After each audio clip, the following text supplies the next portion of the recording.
এটা কিন্তু দারুণ একটা হেলদি রেসিপি, একবার ট্রাই করে দেখো, আর খেতে কিন্তু দারুণ লাগে। বন্ধুরা, তোমরা সবাই কেমন আছো? আশা করি তোমরা সবাই খুব ভালো আছো। আমিও ভালো আছি। শীতের সন্ধ্যায় একদম চটজলদি একটা রেসিপি নিয়ে চলে এসেছি তোমাদের জন্য। তার জন্য আমার কি কি লাগছে চলো দেখাই। এখানে আছে কিশমিশ, কাজু আর চিনেবাদাম। আর এখানে আমি নিয়ে নিয়েছি হচ্ছে কারি পাতা, মটরশুঁটি, গাজর, ক্যাপসিকাম। তো তোমরা চাইলে এর মধ্যে বিনস, আলু, ফুলকপি, শীতের আরও অনেক ধরনের সবজি দিতেই পারো, তাতে করে খাবারটা খেতে আরও টেস্টি হবে। আমি প্রায় সময় আলু দিয়ে থাকি, তবে আজকে মনে হলো যে আজকে আর দেওয়ার দরকার নেই। তো চলো, আর মেন জিনিসটা কি বানাবো সেটা তোমরা পরেই দেখতে পারবে। এর সাথে মেন যেটা লাগবে সেটা হলো সুজি। তো চলো, সুজিটাকে ফার্স্টে আমি শুকনো খোলায় একটু ভেজে নেবো। নিয়েছি এখানে সুজি।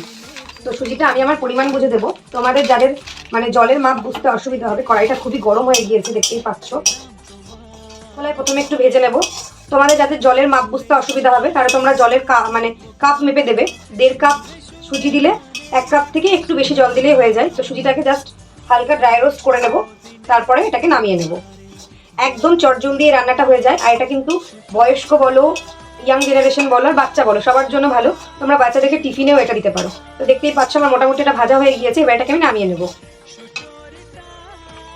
তো এবার আমি কড়াইতে দিয়ে দিচ্ছি সাদা তেল। তোমরা চাইলে পুরো রান্নাটাই ঘি বা বাটারে করতে পারো। আমি এটাতে শেষে একটুখানি ঘি অ্যাড করবো। তেলটা বাড়িয়ে দিলাম। তেলটা গরম হয়ে গেলে আমি এই তেলের মধ্যে একে একে 2 রকমের বাদাম আর কিশমিশটাকে ভেজে তুলে রাখবো। একদম চটজলদি একটা রেসিপি, তোমরা দেখলেই বুঝতে পারবে। একদম ইজি রেসিপি যাকে বলে। তো দেখো, ফার্স্টে আমি চিনেবাদামগুলোকে দিয়ে দিলাম। জাস্ট হালকা নেড়ে চেড়ে নেবো। এবার আমি দিয়ে দেবো কাজুগুলোকে, আর দিয়ে দেবো কিশমিশটাকে। তিনটাকে আমি হালকা হাতে নেড়ে নেবো। তোমরা চাইলে এটাকে এভাবেও রেখে দিতে পারো। আমি এটাকে উঠিয়ে নিচ্ছি, আমি পরে এটাকে মিক্স করব। খুব বেশি ভাজার দরকার নেই। দেখতেই পাচ্ছ একদম ব্রাউন লাল হয়ে গিয়েছে। এখন আমি এগুলোকে তুলে নেব। যত ড্রাই ফ্রুটস দেবে তত বেশি খেতে টেস্ট হয়, আর এটা তো হেলদি, সেটা বুঝতেই পারছো। এবার আমি এই তেলের মধ্যে দিয়ে দেবো হচ্ছে বেশ খানিকটা কারি পাতা। কারি পাতাটা আমার বেশ ভালো লাগে, আর এই ঝাল সুজি বা সুজির উপমা যাই বলো, তাতে কিন্তু বেশ ভালো যায় কারি পাতাটা। এবার হিটটা একটু কমিয়ে নেব। দিয়ে দেবো এর মধ্যে সামান্য একটু কালো সর্ষে। তো দেখতেই পাচ্ছ। এবার আমি একে একে এর মধ্যে গাজর, ক্যাপসিকাম আর মটরশুঁটিটা দিয়ে দেবো। কারি পাতা দিলে গন্ধটা কিন্তু খুব সুন্দর আসে, আর খেতেও খুব টেস্ট হয়। তো এবার আমি এর মধ্যে দিয়ে দেবো হচ্ছে সামান্য একটু পরিমাণ মতন লবণ দিয়ে আমি এটাকে ঢাকা দিয়ে বেশ কিছুক্ষণ নরম হওয়া অবধি ভেজে দেবো।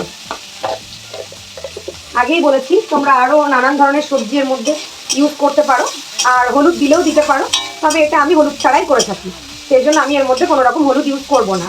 এবার 2 থেকে 5 মিনিট আমি এটাকে ঢাকা দিয়ে খুব ভালো করে সেদ্ধ হওয়া অবধি ভেজে নেব।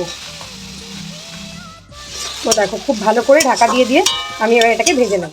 আমি লঙ্কাটা দিতে প্রথমেই ভুলে গিয়েছিলাম। তো এই দেখো, তোমরা বাচ্চাদের জন্য বানালে পরিমাণ বুঝে দেবে, বা চাইলে লঙ্কা না দিলেও হবে। আমি এখন লঙ্কা কুচিটা এর মধ্যে অ্যাড করে দিলাম। তো দেখো, আমি খুব সুন্দর করে কেটেছি। গাজরগুলো অলমোস্ট নরম হয়ে গিয়েছে। হাতে সময় কম থাকলে তোমরা একদম চপ করে দিতে পারো। এতে করে মানে খুব হেলদি একটা খাবার, বাচ্চাদেরকে টিফিনে দিলে ওদের পেটও ভরবে, আর নানা রকম সবজি দিয়েও জিনিসটা খাওয়া হবে। তো দেখতেই পাচ্ছ অলমোস্ট ক্যাপসিকাম আর গাজরগুলো নরম হয়ে গিয়েছে। আমি জাস্ট আরেকটু নাড়াচাড়া করে এর মধ্যে ভেজে রাখা ড্রাই ফ্রুটসগুলো অ্যাড করে দিলাম।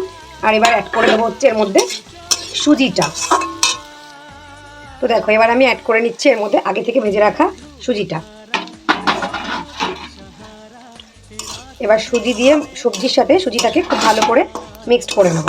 মিক্সড করে আবার একটু ভাজা ভাজা করে নেব। তো দেখো, বেশ খানিকক্ষণ আমি এটাকে ভেজে নিয়েছি। এবার আমি এর মধ্যে জল অ্যাড করব। জলটা তোমরা তোমাদের পরিমাণ বুঝে দেবে, আগেই বলেছি। দেখতেই পাচ্ছ, দেখে আশা করি বুঝতে। এই সময় গ্যাসের ফ্লেমটা, হিটটা বাড়িয়ে দেবে। তো দেখো, বেশ কিছুক্ষণ এবার নেড়ে চেড়ে ভেজে নিলেই তোমাদের কিন্তু ঝাল সুজি বা সুজির উপমা রেডি হয়ে যাবে। আর নামানোর আগে বেশ খানিকটা চিনি দেবো। তোমরা তোমাদের স্বাদ ব্যালেন্স করেই দিতে পারো। তো চলো, এটাকে আমি একটুখানি আগে রেডি করে নিই। তো বন্ধুরা, দেখতেই পাচ্ছ এই পর্যায়ে বেশ খানিকটা ঘি আমি এর মধ্যে দিয়ে দেবো। শীতে ঘি জমে গিয়েছে, বুঝতেই পারছো।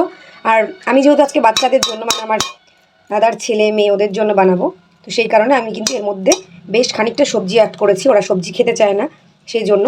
তো তোমরা কিন্তু যে যেরকম সবজি পছন্দ করো সেরকমভাবেই দিয়েও বানাতে পারো। কালারফুল বানানোর জন্য এর মধ্যে একটুখানি হলুদের দিতে পারো, হলুদ বা ফুড কালার, তো আমি দিইনি। তো চলো এটাকে ভালো করে ঘিয়ের সাথে মিক্সড করে নিই।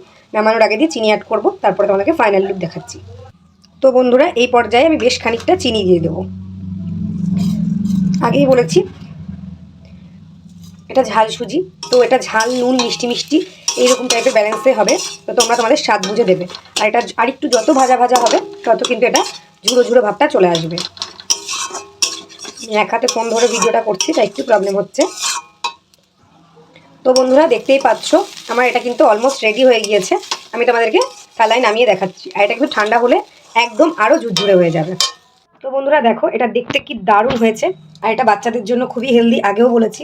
তো চলো তোমাদেরকে ট্রাই করে দেখাই। জাস্ট অসাম, মিষ্টি মিষ্টি নোনতা নোনতা হালকা ঝাল ঝাল, দারুণ হয়েছে খেতে। তোমাদের কেমন লাগলো কমেন্ট করে অবশ্যই জানিও। দেখা হচ্ছে নেক্সট ভিডিওতে। ততক্ষণের জন্য ভালো থাকবে, সুস্থ থাকবে, নিজেদের খেয়াল রাখবে। টাটা।